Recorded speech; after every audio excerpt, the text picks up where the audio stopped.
হাজি জান্নাতি হবে। তাম পৃথিবীর মানুষ তার জন্য দোয়া করতেছে, দেশের মানুষ দোয়া করতেছে। আমরা মাহফিল হাজার হাজার মুসল্লি নিয়ে দোয়া করলাম, আজকেও দোয়া করব। লক্ষ মানুষ যার জন্য দোয়া করে, হকের পক্ষে থেকে জীবন যেদিন শহীদ হয়েছে, এ জান্নাতে যাবে, এতে কোনো সন্দেহ। এই যে আমাদের প্রিয় ভাই ওসমান হাদি জমিন থেকে বিদায় নিয়ে চলে গেলেন, আজকে তার বাবা কি দিয়ে মনকে বুঝ দেবে, তার মা কি দিয়ে তার মনকে বুঝ দেবে, কি দিয়ে সান্ত্বনা দেবে? তার সন্তানটা বাবা বাবা বলে কান্না করে, কোথায় কান্না করে করে আর বাবাকে খুঁজে পাবে? স্ত্রী স্বামীর জন্য কান্না করে, বিধবা হয়ে গেল, কোথায় স্বামীকে ফিরে পাবে? বাবা মা সন্তানের জন্য কাঁদে, সন্তান বাবার জন্য কাঁদে, আর স্ত্রী তার স্বামীর জন্য কাঁদে, পাড়া প্রতিবেশী কাঁদে, পুরো দেশের মানুষ হাজির জন্য কেঁদে কেঁদে কেঁদে কেঁদে দোয়া করে। আমরাও কেঁদে কেঁদে দোয়া করতেছি। হাদিসের মধ্যে নবীজি বর্ণনা করে বলেন, একটা মানুষ মারা যাওয়ার পরে এলাকার মানুষেরা যদি তার জন্য কান্না করে করে দোয়া করে, এটা হলো জান্নাতি ব্যক্তির মৃত্যুর আলামত। কিন্তু কোন মানুষ যদি মারা যাওয়ার পরে এলাকার মানুষেরা তার জন্য বদদোয়া করে, যদি তার মৃত্যুতে খুশি হয়, এটা জান্নাতি ব্যক্তির মৃত্যুর আলামত নয়, ওইগুলোই হলো জাহান্নামী ব্যক্তির মৃত্যুর আলামত। আমি বিশ্বাস করি হাজি জান্নাতি হবে। তাম পৃথিবীর মানুষ তার জন্য দোয়া করতেছে, দেশের মানুষ দোয়া করতেছে। আমরা মাহফিল হাজার হাজার মুসল্লি নিয়ে দোয়া করলাম, আজকেও দোয়া করব। লক্ষ মানুষ যার জন্য দোয়া করে, হকের পক্ষে থেকে জীবন যেদিন শহীদ হয়েছে, এ জান্নাতে যাবে, এতে কোনো সন্দেহ। একজন মানুষ মারার পরে যদি এলাকার মানুষেরা ভালো বলে, কান্না করে করে দোয়া করে, এটা হলো জান্নাতি মৃত্যু। সুবহানাল্লাহ বলেন। এই যে কোরআনের পাখি শহীদ আল্লামা দিলওয়ার হোসেন সাইদি এই দুনিয়ার মধ্য থেকে বিদায় নিয়ে চলে গেলেন। আল্লামা সাইদির বিদায়ের পরে তাম পৃথিবীর কোটি কোটি মানুষ তার জন্য কান্না করে দোয়া করেছে। কত মানুষ রোজা রেখেছে, আমার মা বোনেরা রোজা রেখে দোয়া করেছে। ওই জালেমেরা জুলুম কতটা করেছে, জানাজা পর্যন্ত করতে দেয় নাই, লাশের কাছে পর্যন্ত যেতে দেয় নাই, এমনকি কবর জিয়ারত পর্যন্ত করতে দেয় নাই। আল্লামা সাইদির মৃত্যুর পরে মানুষেরা কান্না করে করে করে করে দোয়া করে প্রমাণ করলো আল্লামা সাইদি ছিলেন জান্নাতি মানুষ। হাদি মারা গেছে, মানুষের মনের মধ্যে রব উঠে গেছে, আর কারো কোনো খবর ভালো লাগে না। হাদি যেদিন গুলি খেয়েছেন, গুলি মাথার মধ্যে ঢুকেছে, তারপর থেকে মানুষেরা সারাদিন শুধু তার খবর দেখে, তার জন্য দোয়া করে। এই ঘটনার দ্বারা প্রমাণ হয় আল্লাহ অবশ্যই হাদিকে জান্নাতের মেহমান বানাবে ইনশাআল্লাহ। এ মানুষ মরে গেলে মানুষ কান্না করে দোয়া করলে জান্নাতি মৃত্যু। পক্ষান্তরে এই দেশের ভেতরে গত 16 বছরে ওই স্বৈরাচারের এমনও এমপি মন্ত্রী মারা গেছে, ওই আওয়ামী লীগ দলের এমনও নেতা মারা গেছে, মানুষ ইন্না লিল্লাহ বলে না, অনেকেই খুশির ঠেলায় বলছে আলহামদুলিল্লাহ। কথা বলেন, কথা বলেন। আল্লাহর কোরআন বলতেছেন, আল্লাযীনা ইযা আসাবাতুহুম মুসিবা ক্বালু ইন্না লিল্লাহি ওয়া ইন্না ইলাইহি রাজিউন। যখন কোন মানুষ মারা যাবে, বিপদের খবর শুনে তোমরা তখন ইন্না লিল্লাহ বলবা, অথচ কোন মানুষ মরে যাওয়ার পরে মানুষেরা যদি ইন্না লিল্লাহ না বলে আলহামদুলিল্লাহ বলে, এটা ভালো লক্ষণ নয়, এটাই হলো জাহান্নামী ব্যক্তির মৃত্যুর আলামত। এই জন্য একজন কবি বলেছেন, সেদিন তুমি এসেছিলে ভবে, কেঁদেছিলে তুমি, হেসেছিলে ভুবন, এমনও জীবন তুমি করিবে গঠন, মরণে হাসিবে তুমি, কাঁদিবে ভুবন। ওই কলিজা ছেলে তখন হাদি বিদায় নিয়ে চলে গেলেন। আল্লাহ হাদিকে জান্নাতের মেহমান হিসেবে কবুল করেন। তার বাবা মার জন্য দোয়া করি। যে কথা বলতে চাচ্ছিলাম, বাবা মা বেঁচে থাকা অবস্থায় সন্তান বিদায় নেওয়া, এর চাইতে বড় বোঝা দুনিয়ার মধ্যে একটাও হতে পারে না। আল্লাহ তার বাবা মাকে সবুর করার তৌফিক দিক, বলেন আমিন। আল্লাহ তার স্ত্রী সন্তানকে সবুরের তৌফিক দিক, বলেন আমিন। কথাটা বুঝতে যাচ্ছিলাম, মায়ের গর্ভের ভেতরে এই সন্তান বারবার লাথি মারতে মারতে ওই সন্তান প্রসবের যখন সময় হয়ে যায়, 9 মাস যখন বয়স হয়ে গেল, আল্লাহ হুকুম করলেন ওই সন্তানকে গর্ভের মধ্যে থেকে দুনিয়ায় আসার জন্য ওই সন্তান মায়ের গর্ভের মধ্যে যুদ্ধ শুরু করে দেয়। কেমনে যুদ্ধ করবে বোঝার চেষ্টা করে। ওই মায়ের জরায়ু ভেদ করে, এক নয় দুই নয় তিনটা বড় বড় পর্দা ভেদ করে ওই সন্তানকে দুনিয়ার মধ্যে আসতে হয়। প্রত্যেকটা মায়ের শরীরের মধ্য থেকে 2 থেকে 2.5 বালতি পর্যন্ত রক্ত খরচ করতে হয়। কত মা প্রসবের যন্ত্রণা সহ্য করতে পারে না, দুনিয়া থেকে বিদায় নিয়ে চলে যায়। আল্লাহ তাআলা যখন সন্তানকে হুকুম করেন এ সন্তান আর গর্ভের মধ্যে থাকা যাবে না, মায়ের জরায়ুর মধ্য দিয়ে পর্দা ভেদ করে দুনিয়ার মধ্যে যেতে হবে, তোমাকে সূর্যের আলো দেখতে হবে। এই সন্তান আল্লাহর হুকুম পাওয়ার পরে মায়ের গর্ভের থেকে যখন বেরিয়ে আসার জন্য চেষ্টা করে, কেমনে যুদ্ধ করবে, আল্লাহ যতটুকু শক্তি তার শরীরের মধ্যে দিয়েছে ওই গর্ভের মধ্যে সেই শক্তিটা কাজে লাগানোর চেষ্টা করে। সন্তানের মাথা থাকে নিচের দিকে, পা থাকে উপরের দিকে, কলিজা বরাবর। ওই কলিজায় বারবার লাথি মারতে থাকে, কলিজায় বারবার ধাক্কা দিয়ে পিছন দিক দিয়ে দুনিয়ায় আসার চেষ্টা করে। কত মা দুনিয়া থেকে বিদায় নিয়ে চলে যায়।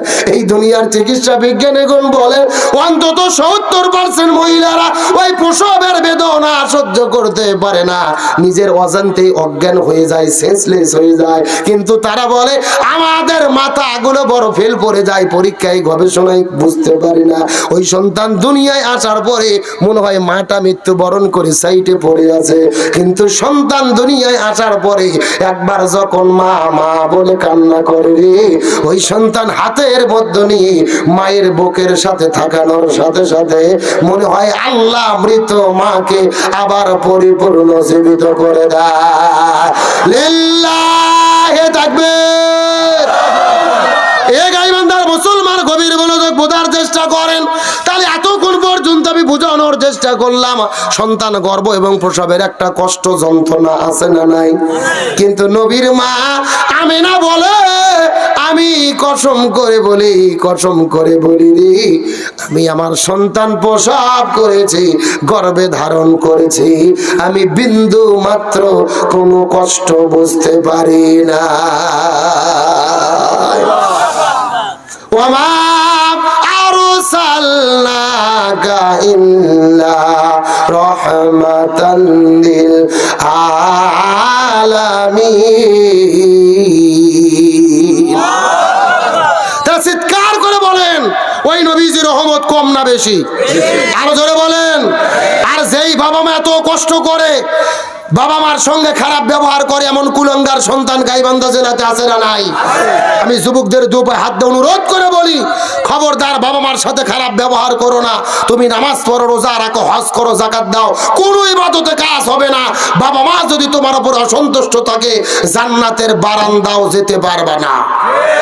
তাহলে ওই নবীজির যদি এত রহমত হয়, ওই নবীর আদর্শ যদি আমরা মেনে চলি, রহমত পাবো কি পাবো না? ওই নবীর আদর্শ যদি বাংলাদেশে কায়েম হয়, রহমত আসবে কি আসবে না? ওই নবী কোরআন দিয়ে রাষ্ট্র চালাইছে, ওই কোরআন দিয়ে বাংলাদেশ পরিচালিত হোক, আমরা চাই কি চাই না? কিন্তু বর্তমানে বাংলাদেশে অনেকেই ফতোয়া দিচ্ছে যে বাংলাদেশ ইসলামী দলগুলো যদি ক্ষমতায় যায়, কোরআন যদি পার্লামেন্টে কায়েম হয়, কারো হাত থাকবে না, সবার হাত কাটা হবে। মানে কারো হাত কাটা পড়বে না, থাকবে না, সবার হাত কাটা হবে। এই ফতোয়া তারাই দেয় যারা জমিনে চাঁদাবাজি করে। এ কথা বল না গা। বাংলাদেশে স্বৈরাচার হাসিনা পালিয়ে গেছে, চাঁদাবাজি কি বন্ধ হয়েছে?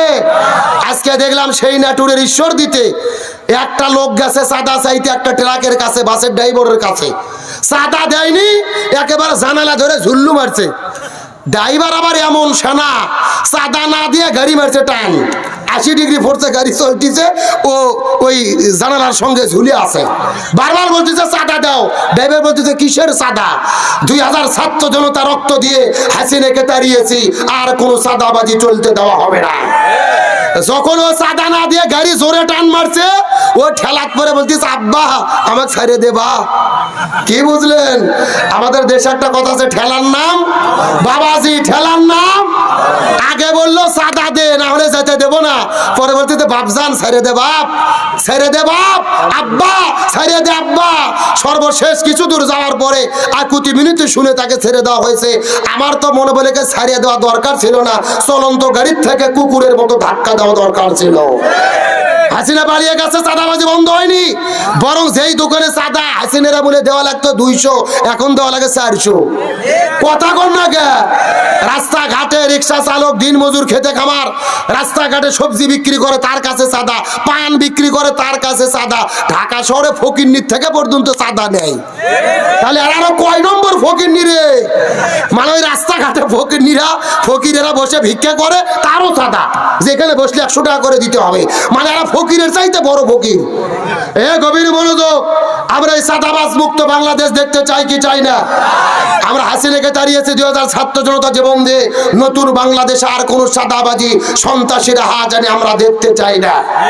আসেন, যে কথা বলতেছিলাম, এরা বলতেছে ফতুয়া দিয়ে যে কোরআন যদি কায়েম হয়, কোরআন যদি পার্লামেন্টে যায়, ইসলামী দল যদি ক্ষমতায় আসে, কারো হাত থাকবে না। কেন? আল্লাহর কোরআন বলেছে কেউ যদি চুরি করে, ও ছেলে হোক অথবা মেয়ে হোক, তার হাত কাটতে হবে। কার কথা? আরো জোরে বলেন। কিন্তু মনের মধ্যে বড় দুঃখ, এই আয়াতের সঠিক ব্যাখ্যা নিয়ে তা তো জানি না, অনেক হুজুরও বলে না। ভালো করে বোঝেন, ফতুয়া বুঝে বাড়ি যেতে হবে। চুরি করলেই সবার হাত কাটা পড়বে না। চোর হলো 2 প্রকার, একটা হলো অভাবে আর একটা হলো স্বভাবে। কয় প্রকার চুরি? আপনাদের প্রশ্ন করি, আপনাদের গাইবান্ধা, তুলসীঘাট, নান্দিনা এলাকার ভেতরে 2-4টে ছেঁচড়া চোর, আলু চোর, বেগুন চোর, মরিচ চোর, পিঁয়াজ চোর, এইরকম 2-4টে ছেঁচড়া চোর আবুল মফিজ কুদ্দুস কি আছে? কতক্ষণ আছে? আচ্ছা বলেন, তারা অভাবে চুরি করে না স্বভাবে? হ্যাঁ, ভালো করে বোঝেন, স্বভাব নয়, অভাব। বাজার করার টাকা নাই, বইয়ের পেটত ভাত নাই, ছেলের শরীরে পোশাক নাই, এ অভাবে চুরি করে। আল্লাহর কোরআন বলতেছে, অভাবে যারা চুরি করে এদের হাত কাটা হবে না। সরকার আগে 5টা বিষয়ের গ্যারান্টি দেবে: খাদ্য, বস্ত্র, বাসস্থান, শিক্ষা, চিকিৎসা। এই 5টা বিষয়ের গ্যারান্টি দেওয়ার পরে যদি তারা চুরি করে, তখন তাদের হাত কাটা পড়বে।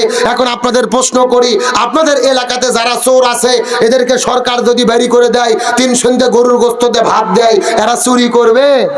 এরা মাথার টুপি দিয়ে, হাতের তসবি নিয়ে জিব্রাইলের খালাতো ভাই সাজে ঘুরবে রে পাগল। এদের কোনো টেনশন নাই।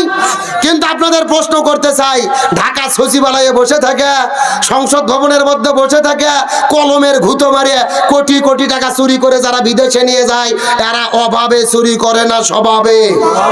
হ্যাঁ, এদের কোনো অভাব নাই, এরা স্বভাবে চুরি করে। এদের ব্যাংকে কোটি কোটি টাকা রয়েছে, 4-5টা গাড়ি রয়েছে, বিদেশে বেগম পাড়া রয়েছে।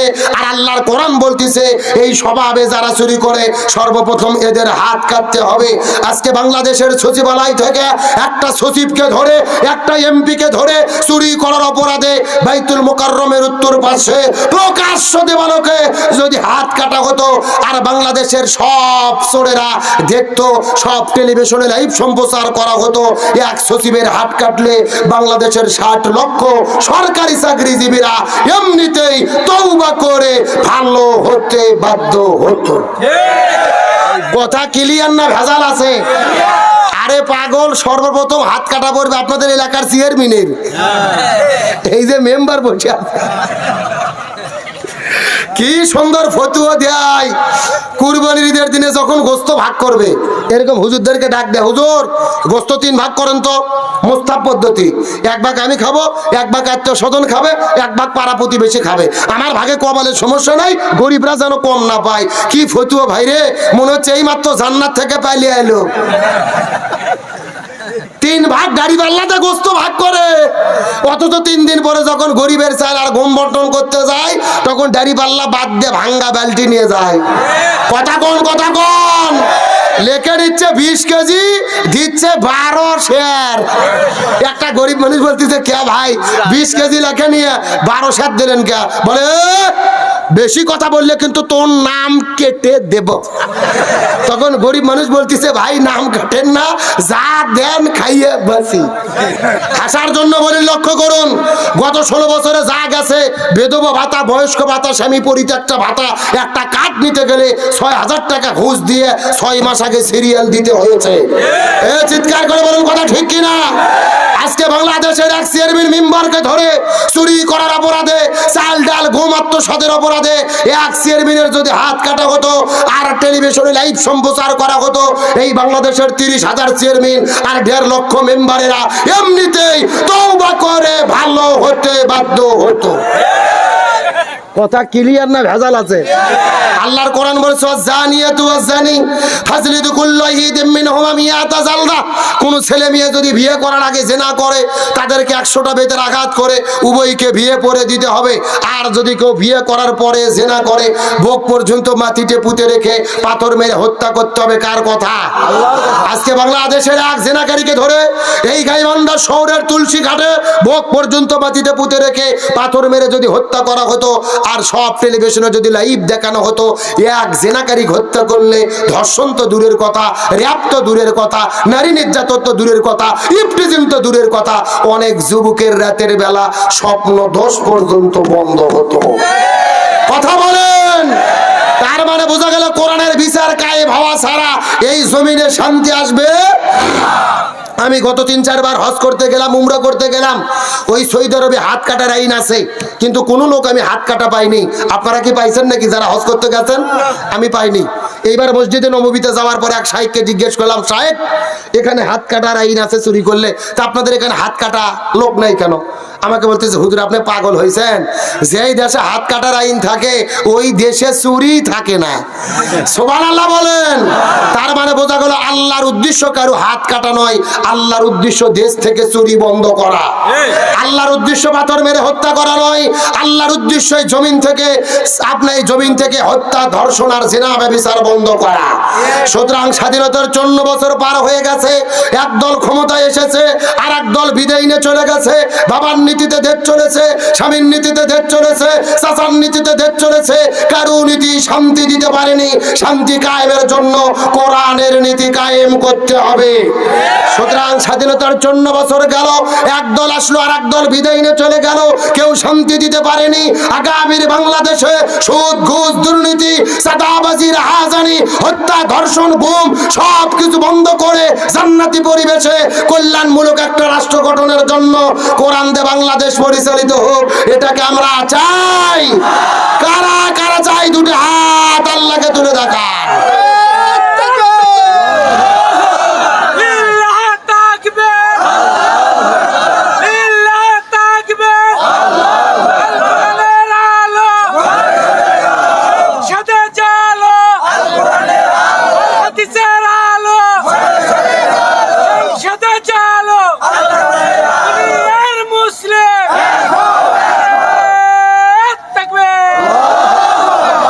কবুল করুক, বলেন আমিন। তাহলে বোঝা গেল আপনাদের এলাকার চোরের কোনো টেনশন। আরে পাগল, হাত কাটা শুরু হবে সচিবালয় থেকে, তারপরে সংসদ, তারপরে মন্ত্রী পরিষদ, তারপরে ঢাকা, তারপরে বগুড়া, তারপরে গাইবান্ধা, আপনাদের নান্দিনী আস্তে আস্তে বহু দূরে। কথা কন না গা, মানে ঢাকা হাত কাটা শুরু হতি, এই গাইবান্ধার গুলো জিব্রাইল হয়ে যাবে সবাই। কথা কন ঠিক কিনা? তাহলে আল্লাহর কোরআনের আইনের পক্ষে আমরা আছি না নাই? আর যারাই আর বিরোধিতা করবে দেশে থাকবে না পালাবে? ওরা বলেছিল পালাবো না, প্রয়োজনে ঠাকুর গায়ে ফখরুলের বাসায় যাব। এখন কি আছে না পালাইছে? দেশে আগুন লাগাইয়া আলেমদের জ্বালাইয়া পালাইয়া সাইরা গেলে ঢাকা, গণভবনটা এখন ফাঁকা বুবুরে, গণভবনটা এখন ফাঁকা। শুনুস্থান করুন, বোঝেন না? একসাথে গণভবনটা এখন, গণভবনটা এখন দেশে আগুন লাগাইয়া আলেমদের জ্বালাইয়া পালাইয়া সাইরা গেলে ঢাকা, গণভবনটা এখন ফাঁকা ডাইনি রে, গণভবনটা এখন, গণভবনটা এখন। অধিকারের কথা বললে বলেছিলে রাজাকার, জনগণ বুঝা গেল তুমি বুবু স্বৈরাচার। অধিকারের বললে কথা বলেছিলে রাজাকার, জনগণ বুঝা গেল তুমি বুবু স্বৈরাচার। বুবুর নেই তো শরম লাজ, বুবু বড়ই চিটিং বাজ, তোমার নেই তো শরম লাজ, বুবু বড়ই নাটক বাজ। কাউও ডাকে না আর কাকা, গণভবনটা এখন ফাঁকা বুবুরে, গণভবনটা এখন, এ সব একসাথে, গণভবনটা এখন, গণভবনটা এখন দেশে আগুন লাগাইয়া আলেমদের জ্বালাইয়া পালাইয়া সাইরা গেলে ঢাকা, গণভবনটা এখন ফাঁকা ডাইনি রে, গণভবনটা এখন। খেলা হবে, খেলা হবে, শামীম তোমার বলে না সংসদে মমতাজের বুকটা টয়ার ফাটে না। খেলা হবে, হবে খেলা, কাউয়া তোমার বলে না সংসদে মমতাজের বুকটা টয়ার ফাটে না। পলকের ঝলক তো আর নাই, বুবুর টাকলা মুরাদ নাই, পলকের ঝলক তো আর নাই, মাহির টাকলা মুরাদ নাই, দিল্লিতে স্বামীর বাড়ি একা, গণভবনটা এখন ফাঁকা বুবুরে, গণভবনটা এখন, গণভবনটা এখন। মিথ্যা মামলায় ফাঁসি দিলে সোনার মানুষগুলোরে, কত বড় ডাইনি সেজে, মায়া নাই তার অন্তরে। কোরআনের পাখি আল্লামা সাইদি, মতিউর রহমান নিজামী, আব্দুল কাদের মোল্লা, সালাউদ্দিন কাদের শাখা চৌধুরী এই মানুষগুলোকে ফাঁসি দিয়েছে। এদের কোনো অপরাধ ছিল না, অপরাধ একটা, তারা ভারতের আধিপত্য আর ইসলামের পক্ষে ছিলেন। মিথ্যা মামলায় ফাঁসি দিলেন সোনার মানুষগুলোরে, কত বড় ডাইনি সেজে, মায়া নাই তার অন্তরে। আজও সে আদালত আছে, ফাঁসির দড়িও আছে, কবে পাবো বুবু তোমার দেখা, অপেক্ষা করছে শুধু ঢাকা। দেশে আগুন লাগাইয়া আলেমদের জ্বালাইয়া পালাইয়া ছাইরা গেলে ঢাকা, গণভবনটা এখন ফাঁকা বুবুরে, গণভবনটা এখন, গণভবনটা এখন, গণভবনটা এখন ফাঁকা।